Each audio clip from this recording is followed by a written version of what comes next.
Mas já queria, mais uma vez, né, nosso último momento juntos, ontem estive aqui também, e hoje a gente vai estar encerrando, né, esse momento. Queria já agradecer ao convite do pastor Mateus, né, como eu falei, grande amigo, mentor, várias coisas aí, mas é um irmão muito querido, que eu tenho a honra, né, poder dizer que era amigo antes da fama, viu, agora posso dizer, né.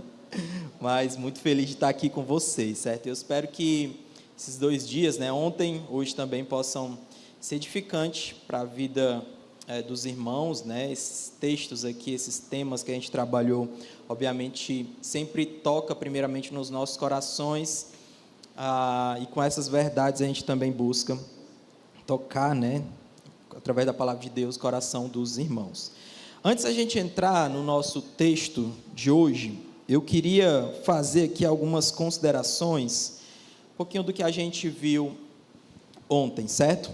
Primeira coisa que eu queria destacar é que a nossa comunhão, ela tem como base a pessoa de Jesus. Nós falamos muito ontem que esse povo aqui, essa reunião, ela só pode existir por causa da pessoa de Jesus. A ideia é que, por mais que a gente tenha afinidades, por mais que a gente tenha gostos pessoais ou características, né, afinidades, personalidades, nada disso é capaz de nos manter unidos verdadeiramente. A gente precisa de algo que é mais sólido, e essa coisa é a pessoa de Jesus. É o Evangelho de Cristo Jesus que nos liga, que não apenas nos deu salvação, mas nos constituiu povo dele, nação dele, certo? Um templo também onde ele habita, certo? A nossa tentação, irmãos, enquanto pessoas, é a destruição. Você junta ali 2, 3 pessoas, certeza que eles já vão brigar em algum momento, certo? Se a gente só está junto aqui, vocês só estão fazendo 49 anos por causa de Jesus, porque ele permaneceu fiel, sustentando vocês. Então a gente está aqui, se relaciona por causa dele. Isso aqui é a principal coisa do que a gente falou ontem. Segunda coisa que eu queria lembrar é que frustrações dentro da comunidade é uma realidade. Então você vai para a igreja e você vai se frustrar, e você vai frustrar outras pessoas também. Essa é uma realidade, certo? A gente não pode achar que a gente vai participar da igreja, viver a igreja e vai ficar tudo certo. A gente vai falhar, a gente vai ser machucado nesse processo, certo? Mas uma coisa precisa ficar claro aqui: os pecados que surgem no nosso meio, eles não podem ser tolerados. Tolerados em que sentido? Quer dizer que a pessoa pecou, expulsa da igreja? Não é essa a ideia. Mas a ideia é que a gente não pode ter aqueles discursos, né, do tipo, aquela pessoa sempre é assim, ele é assim mesmo, né? Ou ele nunca muda, coisas desse tipo. Pessoas que vivem uma vida de pecado, normalmente atrelada à personalidade, são aquelas pessoas que usam a língua de uma maneira muito errada, né? Ou aquela pessoa, aquele cara turrão, e a gente acha que isso é normal. Mas na igreja de Deus, uma coisa que a gente aprendeu bastante ontem também, é que essa igreja, ela não é governada segundo a minha vontade, segundo a maneira que eu acho, que eu gosto. Ela é guiada e ela deve seguir aquilo que Deus diz em sua palavra. A igreja tem um Deus e um Senhor, e não é você e nem eu, é a pessoa de Jesus, e Ele diz como a igreja deve andar. Então pecados vão acontecer no nosso meio, mas eles precisam ser confrontados e corrigidos. Aqui é um ambiente para a gente confessar pecado, mas se arrepender também e mudar por causa dele. Terceira coisa, é necessário que a gente seja intencional nas nossas relações na comunidade. Não apenas sendo reativos quando algo acontece, alguém faz algo contra nós, mas a gente precisa também ser propositivo, ou ser ferramenta de Deus para a edificação da igreja. A gente precisa contribuir para o avanço da igreja, para que ela se torne cada vez mais madura, cada vez mais de acordo com o caráter de Jesus. Nossa participação, ela deve ser para somar, ela deve ser para contribuir. Eu falei bastante ontem, né? Você deve refletir. A minha ação aqui é para edificar, é para crescer ou é para destruir? A minha fala é para ajudar, é para edificar ou é para destruir? Antes de eu fazer qualquer coisa na igreja, essa reflexão que eu tenho que ter: é para crescer? É para a maturidade da igreja? É para a edificação da igreja? Se não é, não faça. Sua participação na igreja é importante, viu? Deus te dá dons. Deixa eu falar uma coisa: às vezes Ele dá dons que Ele não dá nem para os pastores, nem para os líderes. Sabe para quê? Para dizer que a sua participação na igreja é importante para a edificação dela. Então tem coisas, irmãos, lá na igreja, que se não fossem os irmãos que estão lá fazendo, eu não saberia nem para onde ir. Deus deu determinados dons para determinadas pessoas, e Ele quer que essas pessoas edifiquem a igreja, com seu serviço ali, certo? Então você que talvez esteja não querendo participar da igreja, escondendo ou enterrando os seus dons, no final das contas, você está agindo para destruir, que Deus quer que você trabalhe para a edificação da igreja, certo? Então não se esconda, se envolva com a comunidade. Você vai sofrer, mas você vai ver muito crescimento e muitas coisas positivas também.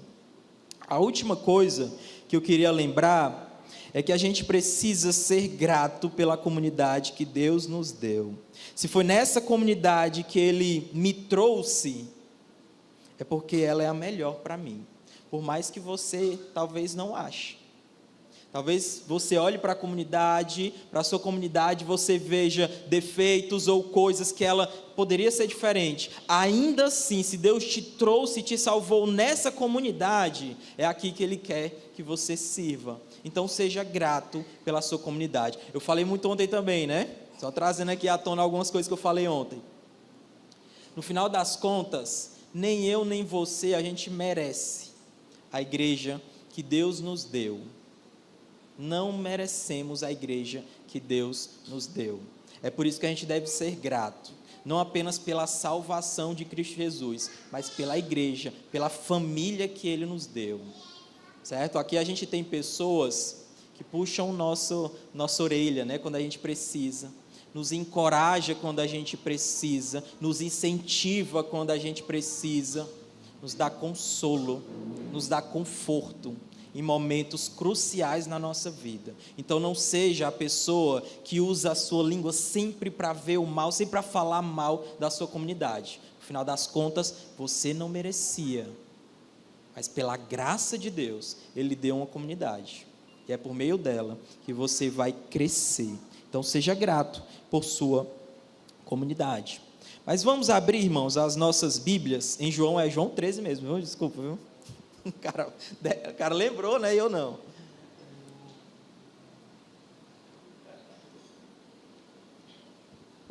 A gente vai ficar, irmãos, dos versículos 31 até o versículo 35.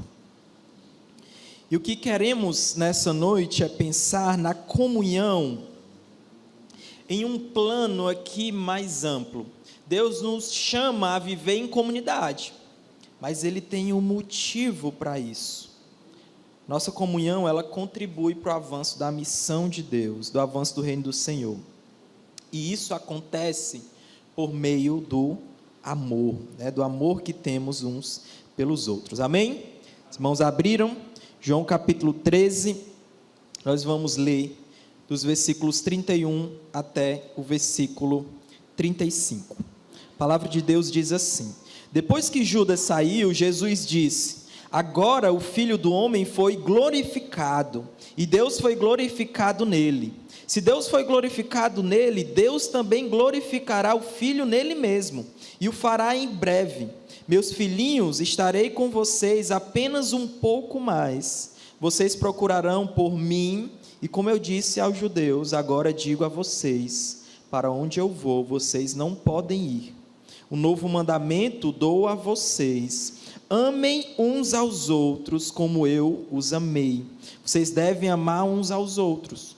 Deste modo, todos saberão que são meus discípulos, se vocês amarem uns aos outros. Vamos orar mais uma vez? Deus Santo, mais uma vez Sua palavra está aberta diante de nós.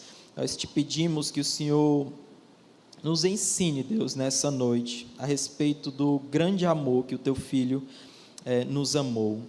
Que a gente possa refletir sobre esse amor sacrificial, mas não apenas refletir, Deus, buscar colocar em prática. Que essa igreja aqui, ela possa ser marcada por esse amor, não um amor qualquer, mas o amor do Teu Filho Jesus. No final de tudo, o Senhor receba, Pai, a glória que só Tu mereces. É no nome de Jesus que eu te oro. Amém. Pois bem, irmãos, nós estamos aqui nos últimos momentos, na vida terrena de Jesus. Os discípulos ainda não tinham compreendido muito bem a respeito desse momento ímpar, dessas informações novas que Jesus estava dando, ou seja, ele iria morrer. Eles tinham visto Jesus de uma maneira muito gloriosa. Eles viram Jesus curando, eles viram Jesus fazendo muitos milagres. Os ensinos de Jesus são muitas coisas. Mas de repente, esse Jesus anuncia que vai morrer. Não é uma morte de uma pessoa qualquer, irmãos. Eles colocaram toda a sua confiança naquele Cristo. Muitos Cristos já tinham aparecido e eles todos morreram. E esse Jesus chega fazendo muitos milagres, muitas coisas, e de repente ele anuncia que também vai morrer. Então eles estavam aqui atônitos, tomados pelo medo. João Calvino, ele diz que ainda hoje, quando somos lembrados da morte de Cristo, a gente fica um pouco desconfortado, um pouco desconfortável assim, pensar que esse Jesus morreu. Imagine esses homens que viram grandes coisas aqui, com seus próprios olhos, Jesus curando, Jesus fazendo milagres. Como é que eles não iam ficar no impacto espiritual, impacto emocional dessa informação? Então Jesus sabia que as mentes e os corações dos discípulos aqui estavam fragilizados, e Jesus utiliza esses últimos momentos exatamente para trazer força, para fortalecer a fé deles aqui, para que eles não fossem vencidos pela dor, pelo escândalo da cruz e pelo aparente fracasso. E o que Jesus faz? Ele mostra que a mesma cruz que causaria a sua morte é a mesma cruz que seria instrumento para a sua glória. Glória e sofrimento estão muito atrelados aqui. O comentarista ele vai dizer que esse agora, após Judas sair de Jesus aqui, ela já manifesta, antecipadamente esse triunfo da missão da salvação. É como se esse triunfo ele já está em vigor, já está acontecendo, está em andamento aqui. Mas antes da cruz se consumar, o Henry ele vai observar que Jesus já havia sido glorificado pelos seus milagres, já havia sido glorificado pelos seus ensinos. Mas aqui ele fala de uma glorificação que é mais sublime, é uma glorificação que é mais profunda, é a glorificação por meio do sofrimento.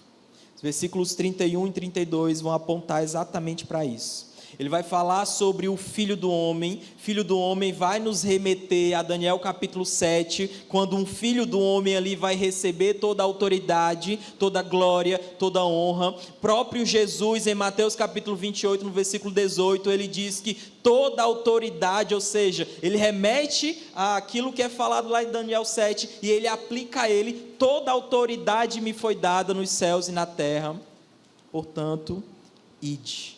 É como se fosse essa gasolina, a autoridade de Jesus, essa gasolina aqui, para nos empurrar exatamente para a missão. É esse combustível aqui, para a gente ir e pregar o Evangelho. Jesus faz um jogo intencional aqui também com as palavras glorificado e glorificará. Eles aparecem aqui repetidamente, vai focar em dois personagens, Jesus e o próprio Deus. Fica claro aqui essa dinâmica gloriosa, O Filho é glorificado, e quando o Filho é glorificado, Deus é glorificado. Deus Pai é glorificado nele, e quando o Pai é glorificado, o Filho do Homem também é glorificado. Ele vai fazendo esse joguinho aqui, para mostrar que na cruz, não apenas Jesus foi glorificado, a pessoa de Deus também foi glorificado. E que Deus não é só o agente, a pessoa que glorifica o Filho, mas Ele também é aquele que recebe a glória. Tudo isso nos ensina pelo menos duas verdades aqui fundamentais, irmãos. Primeiro, nada do que aconteceu na cruz do Calvário foi acidente.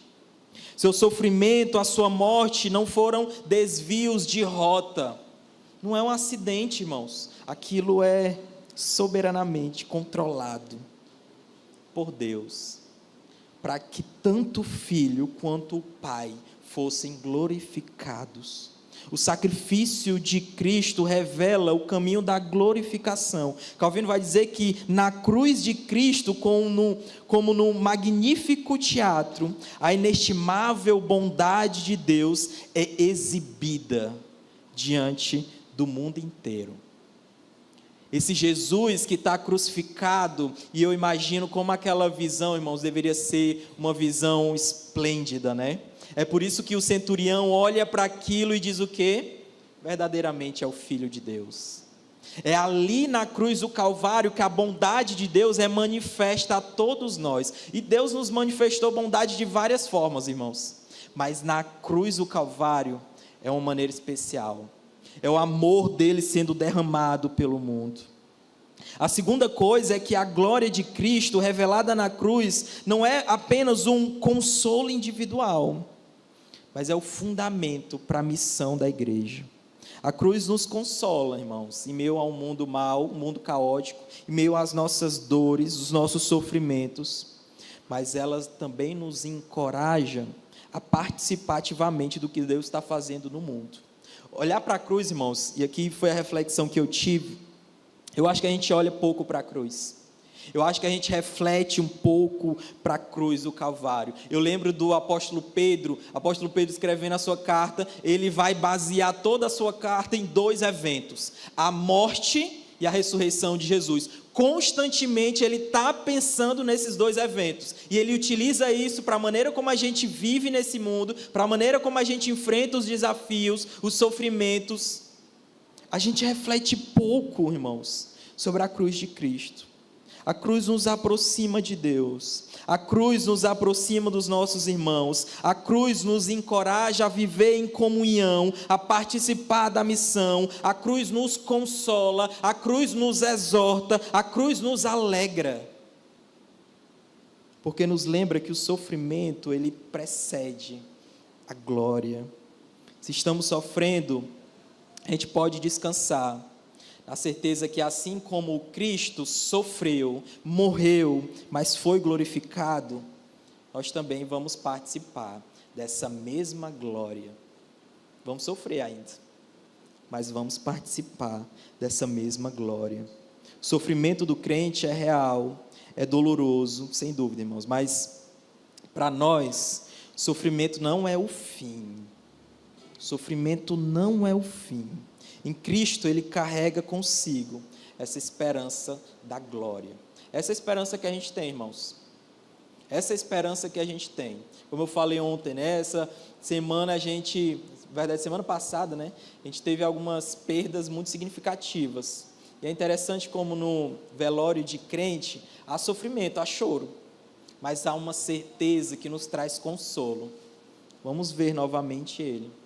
E ver num estado, eram pessoas que sofreram bastante, num estado sem dor, sem sofrimento, com o corpo glorificado. Isso é o que nos espera e é isso que nos dá esperança. Olhar para a cruz, então, deveria nos fazer ter essa alegria, de saber que a gente vai sofrer, mas a gente também vai ter glória, vai participar da glória juntamente com Ele.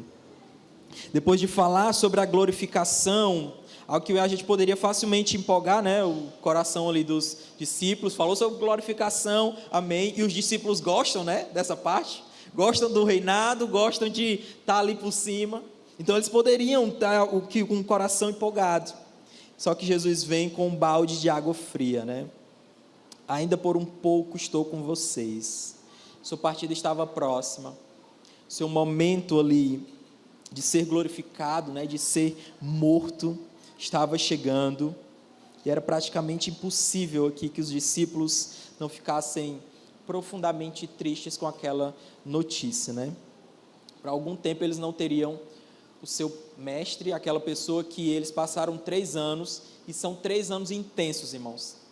Diariamente com ele, dormindo com Jesus, acordando com ele, sofrendo com ele, tendo alegria com ele, vendo várias coisas. São 3 anos, é um tempo considerável.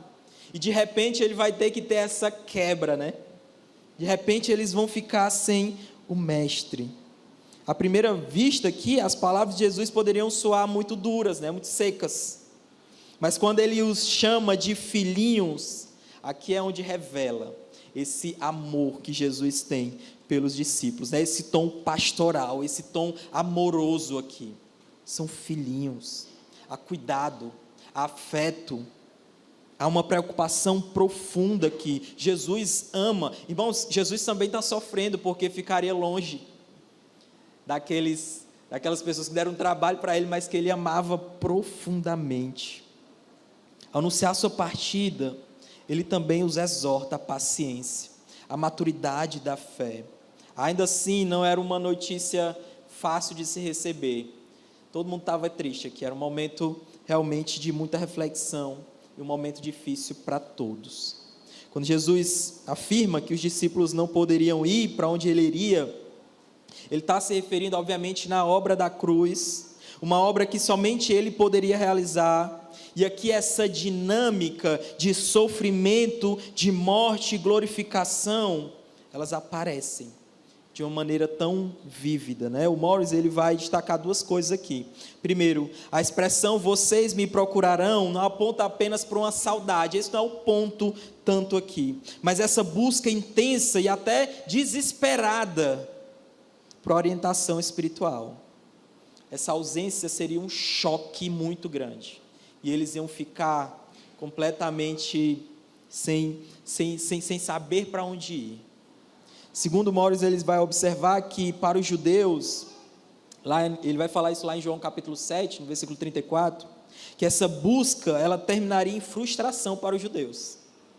Mas para os discípulos, ela terminaria na esperança de um reencontro futuro. Eles iriam se reencontrar futuramente. Era um breve tempo. Daqui a pouco eles estariam juntos novamente. E aqui surge uma pergunta que nos confronta, né? Não é triste perceber, irmãos, eles dois aqui, né, tanto Jesus como os discípulos, eles estão sofrendo porque vão ficar distantes um do outro. Não vão poder viver, experienciar, né? Mas não é triste saber que alguns de nós, se fossem privados da comunhão, estariam tranquilos, que não sentiriam saudade alguma de fazer parte da família da fé. Uma vez um irmão lá da igreja, ele pregou sobre a prisão do apóstolo João, e ele disse que a tristeza ali, disse que a tristeza dele, né, está afastado ali dos irmãos, das pessoas que ele amava. E ele disse que para alguns de nós a prisão de João seria a nossa alegria, né? Será alegria para alguns cristãos hoje. Essa frase nunca saiu da minha cabeça. A prisão de João para alguns de nós que amam viver em isolamento seria uma grande alegria, né? Não precisaria mais participar. Essa semana a gente recebeu notícia do falecimento da minha tia-avó. Ela faleceu na sexta-feira, né? E não consegui ir lá, né, no velório, foi muito rápido. E hoje a gente foi almoçar lá na minha mãe e eu passei lá no meu tio, né? Assim, é um impacto muito grande você ver, né? Sempre tem aquela imagem, né? Tio-avô praticamente, rapaz de mais de 80 anos, chorando ali na sua frente como se fosse uma criança. 60 anos de casado, irmãos. De repente a sua esposa não está mais ali do seu lado. E ele chorava assim de uma maneira muito comovente, né? Eu não sei como a Nath ficou, mas eu fiquei bem reflexivo. E ele falando, né, que amava muito a sua esposa, ele refletia, né? Ele falava ali, né, uma frase que se repetia bastante: só sofre quem ama. Ele repetia assim: eu estou sofrendo aqui porque eu amava ela. Eu amava ela, e é por isso que eu estou sofrendo. E ele repetia isso várias vezes, entre os soluços, né, entre o choro ali comovente, irmãos. Mas ele falava isso, só sofre quem ama. A solidão sempre foi um problema, desde antes da entrada do pecado no mundo. Deus já havia declarado que não era bom a solidão. Isso porque o próprio Deus, ele não é um Deus solitário. Deus não é um Deus solitário, Ele nos criou à sua imagem. É um Deus que vive em comunidade. Nada do que a gente faz na vida cristã, a gente consegue fazer sozinho. A grande comissão, por exemplo, só é possível fazer se toda a igreja estiver empenhada nessa missão. O apóstolo Paulo viajou o mundo inteiro, né, o mundo conhecido, e ainda assim não foi capaz de fazer isso. Não tem como fazer isso sozinho. Viver em verdadeira comunhão é viver ligado aos seus irmãos, por meio de Jesus, é viver em harmonia. Paz é viver em amor. Mas viver em verdadeira comunhão também é compreender que essa comunhão, ela tem um propósito maior: revelar ao mundo como vivem os discípulos de Cristo. Eu lembro do Antigo Testamento, e há uma preocupação muito grande para os judeus em como eles deveriam viver. E a missão era diferente. A missão lá no AT era trazer para dentro, né? Olhar para a maneira como eles viviam e, rapaz, esse Deus é diferente. Eu sei que no Novo nós somos chamados a viver, né? a ir pregar o Evangelho. Mas nós somos chamados também a fazer como no Antigo Testamento, a viver em verdadeira comunhão, a viver em amor.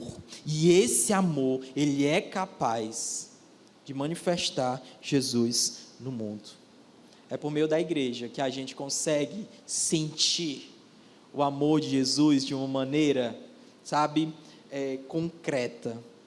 É por isso que ele vai dizer que fez bem a um dos meus pequeninos, fez bem a mim também. É na dinâmica da igreja que a gente consegue notar essas características de Deus. Quando você é cuidado, quando você é exortado, quando lá no seu momento de luto você tem pessoas para lhe ajudar a levantar. Na comunidade a gente consegue perceber essa dinâmica do amor. É uma dinâmica que nos leva a sofrer também, porque amar é sofrer. Como meu tio falou, só ama, né? Só sofre quem ama. Quem não ama, não vai sofrer. É por isso que você talvez esteja vivendo na igreja, mas não tem essa real dimensão do que é esse amor. E o amor que Cristo teve por você. Ele sofreu. Não só sofreu, mas ele foi para a cruz por amor a você. E é esse amor que ele te chama a viver. Os discípulos aqui, muito provavelmente, estavam profundamente tristes com a notícia da partida de Jesus. Eles se sentiam perdidos. Foram 3 anos aqui com os discípulos, né, com Jesus, na verdade, ouvindo seus ensinamentos, caminhando com ele. E agora, o que a gente vai fazer? E agora, como é que a gente vai continuar? E é exatamente nesse contexto que Jesus vai nos dar uma ordem. Vai dar uma ordem para esses homens: amem uns aos outros. Amar os irmãos passa a ser, de certa forma, aqui a maneira concreta que a gente ama Cristo. É por isso que eu falei ontem também. Você não pode medir a sua espiritualidade apenas pelaquilo que você faz com Jesus. Eu leio minha Bíblia, eu oro ao Senhor.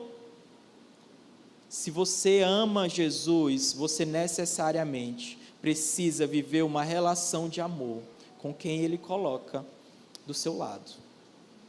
Não há como amar a Jesus ou dizer que ama Jesus e odeia seus irmãos. Talvez você nem odeie os seus irmãos, mas você é indiferente para com eles. A ordem é muito clara: é amar uns aos outros. Indiferença não dá.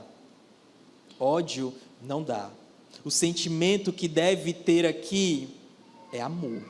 E é um amor que é especificado aqui. É um amor na maneira de Jesus. Amor difícil, viu, irmãos? É difícil amar como Jesus amou. Certo? Não é só falar, é muito difícil. Porque o que Jesus faz, inclusive nesse relato aqui, ouvi Pedro dizendo: não, Jesus, para onde você for, eu vou. Pedro, vamos lá, Pedro, deixa eu te dizer uma coisa. Quando o galo cantar, olha a doçura, olha o cuidado, né? Eu postei hoje, né, o Anti-Wright falando sobre isso aqui. Olha como é uma pessoa, Jesus está sendo traído, e olha a maneira como ele fala, olha o cuidado que ele fala. É difícil, irmãos, amar como Jesus, viu? É difícil ser traído e mesmo assim amar. É difícil, mas ele nos chama a fazer isso. Jesus deseja que o seu povo seja marcado pelo amor. De fato seria algo inédito, né? Um grupo que é marcado por amor, que é unido por causa do amor. Não é por causa da etnia, não é por causa do status sociais, ideologia, mas o amor mútuo. O amor mútuo. O amor que é esse elo perfeito, né? E aqui Jesus ele vai promover uma espécie de revolução, né?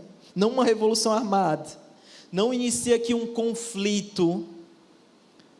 Ele não busca essa transformação por meio da força. Ele escolhe essa grande ferramenta, o amor. E aqui é importante a gente frisar, não é um amor qualquer. Não é o amor que a gente ouve aí, né? Um monte de gente fala, não, é o amor, aquela coisa toda. Não é assim. É um amor específico. É o amor de Jesus. Algumas pessoas vão dizer que Paulo, ele não foi contra a escravidão.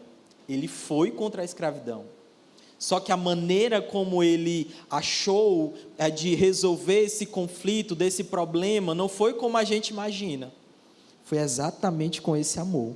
É por isso que ele fala a Filemon: receba-o como irmão. Receba-o como irmão. O amor aqui que Jesus está falando, ele vai transformar essas estruturas de dentro para fora. Internamente, ele faz você olhar para o seu coração. Jesus não queria apenas que o mundo ouvisse a sua mensagem. Ele queria que o mundo visse em ação, por meio do amor vívido entre os discípulos. Amar uns aos outros é uma construção comunitária que revela o caráter de Cristo. E é no meio da igreja. Se estamos ligados a Jesus, e Jesus é amor, a gente precisa também ser marcado por esse mesmo amor.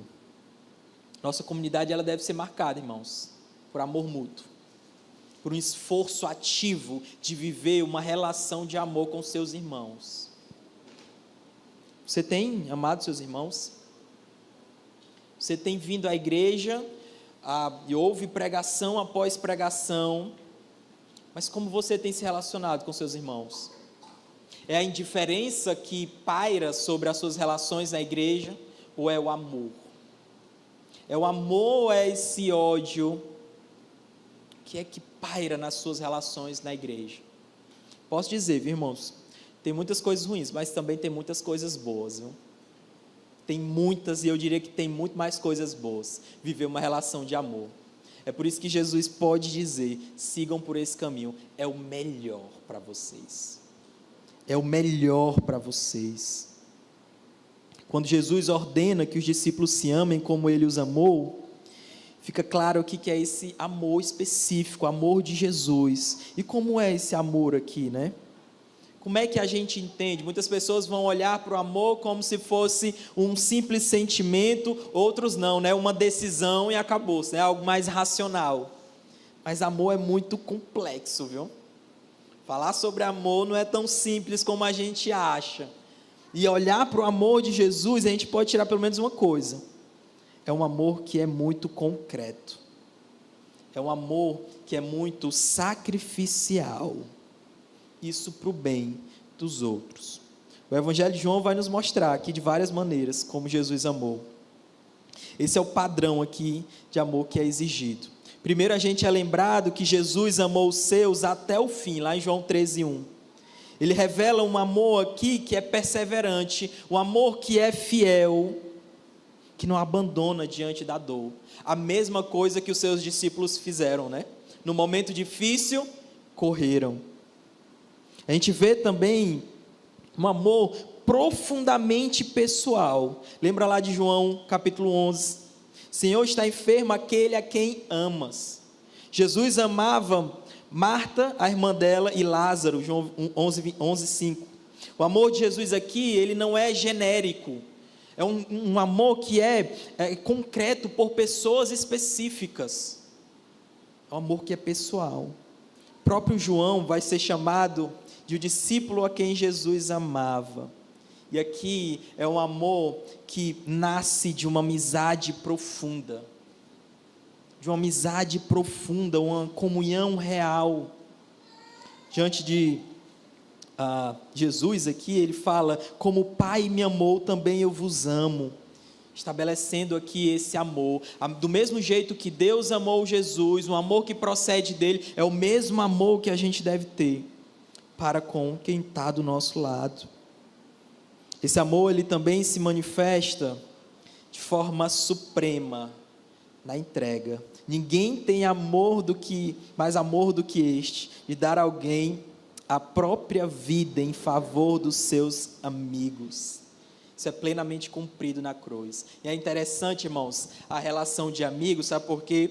Porque nessa relação de amizade não se tem um elo tão concreto. Porque para a sua família, seus pais, seus filhos, existe uma ligação de sangue. Para a sua esposa, o seu marido, existe um contrato muito claro. Mas quando a gente fala sobre amigos, nós não temos um contrato, como no casamento. Nós não temos um sangue que passa. Não temos nada disso. É um amor que é especial. Na oração sacerdotal, Jesus inclui os discípulos desse amor, para que o mundo conheça que tu me enviaste e os amaste como também amaste a mim. É pessoal, é perseverante, é relacional, perfeito. É um amor que é sacrificial, é um amor que é intercessor. Esse é o padrão que ele deixa para a gente. Alto, né, irmãos? Padrão alto, envolve muitas coisas. E é esse amor que deve ser replicado na nossa comunidade. Assim como os discípulos, eles aprendiam observando a vida do mestre, e aqui no caso esse amor, a gente deve olhar para a maneira como Jesus amou e replicar nas nossas relações dentro da igreja. E eu acho que se a gente fizer esse exercício, a gente vai perceber que a gente não ama dessa maneira. Você ama quando alguém pisa no seu pé? Você ama quando alguém fala mal de você? Lembra aquilo que eu falei ontem, né? Sempre tem aquela vozinha: você merecia mais. Jesus ama mesmo sendo traído, irmãos. Jesus ama mesmo quando pessoas que diziam amar Ele, na primeira oportunidade, fogem. Jesus ama e Ele morre por pecadores terríveis. E mesmo assim, Ele ama. Ele tem cuidado. Ele tem um amor que é pessoal. E Ele sofre por isso. Eu queria fazer, irmãos, 3 aplicações aqui nessa noite. A primeira aplicação, irmãos, é convidar você, na verdade, né? A viver uma relação na igreja local de amor. A igreja deve ser uma comunidade que é marcada pelo amor. Só que a gente aprende, né? E a gente aprendeu aqui que amar é sofrer. Eu acho que muitas pessoas não querem viver uma relação tão profunda na comunidade, porque elas não querem de fato sofrer, e eu até entendo. Viver uma relação profunda dentro da comunidade, uma das coisas que vai trazer é sofrimento para você. Jesus sabe que amar vai sofrer, né? Jesus sabe que amar vai trazer alguns prejuízos, e Ele mesmo assim nos chama, como se estivesse falando: venha, ame e sofra. Como Borrifa vai falar, né? Venha e morra. Esse é o convite que Ele nos faz. Então saia da inércia, saia simplesmente de vir para a igreja, ouvir o sermão, voltar para casa e não se relacionar com a sua comunidade. venha e ame, seja amado. Viva essa relação intensa na comunidade. Você vai ver os frutos na sua vida e na vida daqueles que estão ao seu redor. É uma experiência, irmãos, que é muito agridoce. Tem uns momentos que são muito bons. A gente fala, ser pastor é muito bom, irmãos. Tem suas partes ruins, tem suas partes boas. Então, de repente, você está celebrando o casamento de alguém, uma alegria indescritível. Hoje, mais um casal lá a irmã está grávida, então a gente se alegra. Mas, ao mesmo tempo, você vai ter que celebrar um funeral de alguém muito querido. Essa dinâmica que a igreja traz, mas é uma dinâmica que é única, e só experimenta, só consegue perceber isso, viver isso, quem está vivendo igreja. Quem está vivendo igreja. Meu convite para você nessa noite, saia da inércia. Saia da escuridão e venha para a luz. Participe da sua comunidade. Ame sua comunidade. Ame sua comunidade. Vai trazer sofrimento para você. Vai machucar você. Mas é muito melhor, irmãos. É uma vida muito melhor. Vale a pena? Vale muito a pena. Uma vida sem amar a Jesus, uma vida sem amar seus irmãos, é uma vida sem graça. É uma vida sem graça. Amar é sofrer, mas amar também carrega uma alegria e uma glória que é incomparável. Segunda aplicação que eu queria fazer é que a nossa comunidade, ela deve ser marcada por amor mútuo. A gente deve ser conhecido por ser uma igreja amorosa, sim. Uma igreja que é notável o amor, que reflete esse amor de Cristo. Então lute para a sua comunidade ter esse reflexo. Tenha atitudes práticas, trabalhe em prol do amor na comunidade. As nossas ações dentro da comunidade sempre são muito reativas. A gente precisa de pessoas que trabalhem em prol disso. Eu sempre falo lá, trabalhando sobre caráter. Não importa só você rejeitar pecados ou dizer não para pecados. Você precisa ser conhecido por ser um caráter bom, um caráter amoroso. Você precisa colocar coisas no lugar. Então não é só ter uma relação de não ódio, mas ser indiferente com seus irmãos. Trabalhe em prol de ser uma comunidade conhecida por ser amável. E há muitas maneiras de fazer isso. Tem uma maneira, irmãos, dá um exemplo lá da igreja. A gente tem um irmão Gustavo, ele tem 3 filhos, né, seminarista. Ele começou junto com a esposa, a fazer aquilo, acho que vocês também fazem, né? A mulher fica grávida, tem um filho ali, e as irmãs vão lá, cozinham para a irmã, né? E uma dessas irmãs que foram contempladas, a mãe dela não era crente. E quando essa dinâmica lá aconteceu, essa ação aconteceu, essa mãe, ela foi muito impactada. Essa igreja é muito diferente, viu? Rapaz, as pessoas cozinham para ela nesse momento aqui. Quem que faz isso, irmãos? Só a igreja. Uma igreja que ama. Então foi a maneira que a gente consegue plantar aqui amor. O que Deus está te chamando a fazer nessa comunidade aqui? Para que fique evidente esse amor. O amor que se sacrifica. O amor que pensa no outro. O amor que é pessoal. O que Deus está te chamando a fazer? A terceira e última coisa, irmãos, que eu queria falar e aqui encerrar com uma historinha, é que amar dentro do povo de Deus não é uma simples opção, mas um dever, é uma ordem, e a gente deve amar uns aos outros. É uma ordem muito boa, viu? E aqui eu queria encerrar com uma historinha com relação a isso. Estava indo para o meu trabalho, algum tempo atrás, já contei essa história lá na igreja também. E assim que eu moro ali na Curitiba, né? Assim que eu dobrei no Mix Mateus, na Fernandes Távora, lá na frente, na outra esquina, tinha um senhor. Ele visivelmente estava embriagado e ele estava caído no chão, né, sentado, tentando se levantar. Os carros passavam e ele estendia-se a mão para alguém ajudar ele, né? E quando ele fez isso, isso marcou muito, né? Meu Deus, né? O cara está precisando de ajuda, está pedindo ajuda, e as pessoas vão passando, né? E segue. Só que quando eu vi de longe, eu vi que ele estava embriagado, né? Eu vi de longe, eu passei, fui lá, era o meu caminho, então vou lá, levantar ele. Fui passando, quando eu cheguei lá, estendi, eu estava chegando, ele já estava estendendo a mão para mim, né? E eu fui, levantei ele, botei ele de pé, ele deu 2 passos e caiu, não consegui, ele teve algum problema na perna, não estava conseguindo andar. Eu, pronto, cheguei atrasado no trabalho, né? Acabou isso aqui. E eu sem opções, rapaz, vou ligar aqui para um irmão, né? Ele inclusive estava aqui, o Vini. Liguei para ele, morava ali pertinho, e vim aqui, estou precisando de ti. Ele veio, e a gente colocou ele no ombro e foi levando ele até na casa dele. Quando a gente estava chegando lá, a esposa dele viu, né? Agradeceu, e a gente entregou. Eu fui para casa, né? E eu fiquei, assim, muito comovido, né, com aquela cena. Fiquei muito eu chorei, né, na ida, refletindo sobre aquilo. Rapaz, eu preciso voltar naquela casa ali. No sábado, a gente saía para evangelizar, e, rapaz, vamos lá na casa do rapaz, nem sabia o nome dele.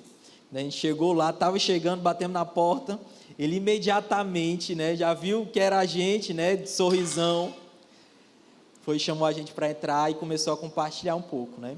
Sua esposa era crente da Assembleia de Deus, aqui próximo, né, Templo Central, e ela já tinha levado ele para a igreja, ele estava até firme em alguns momentos, mas ele tinha problema com álcool. Ele estava há 1 ano, irmãos, 1 ano sem beber.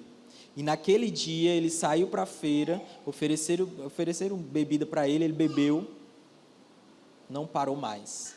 Voltando para casa, escorregou, caiu e estava naquela situação. Sabe como era o nome dele? Jesus. O nome dele era Jesus. A gente foi lá, falamos sobre Jesus para ele,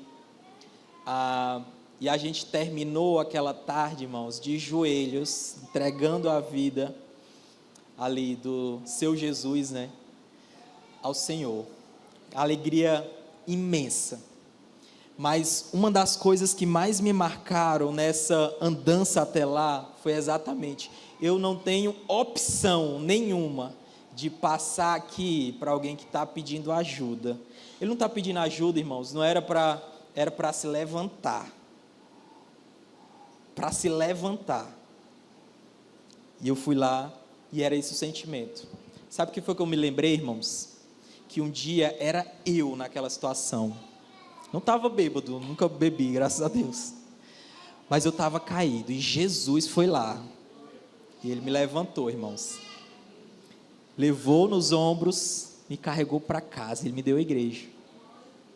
Esse é o movimento de amor de Jesus. O que Ele te chama a fazer pelos seus irmãos? E esse amor aqui impactou profundamente aquela família.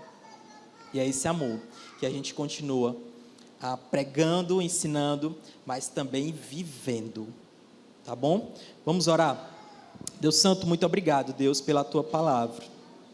Muito obrigado pelo amor para com que o Senhor nos amou. Um amor, Deus, que nos levanta. Diferente do seu Jesus, nem ajuda a gente queria, e o Senhor foi lá ao nosso encontro. Nos levantou, nos limpou, nos levou para a Tua casa. E hoje, pela graça Tua, Deus, nós somos salvos. Nós temos uma família que nos ajuda, uma família que nos incentiva, uma família que nos encoraja, uma família, Deus, que muitas vezes nos carrega também. Nós te agradecemos, Deus, pela igreja. Queremos te agradecer também por mais um ano que o Senhor concede à Igreja de Cristo aqui no Henrique Jorge. Te peço que o Senhor continue os abençoando, continue os encorajando, que eles continuem sendo uma comunidade marcada por esse mesmo amor, Pai. O amor que o Senhor teve para com eles. Que eles possam replicar o amor de Jesus. Que eles possam ter muito mais anos, Deus. Essa é a minha oração, no nome de Jesus. Amém.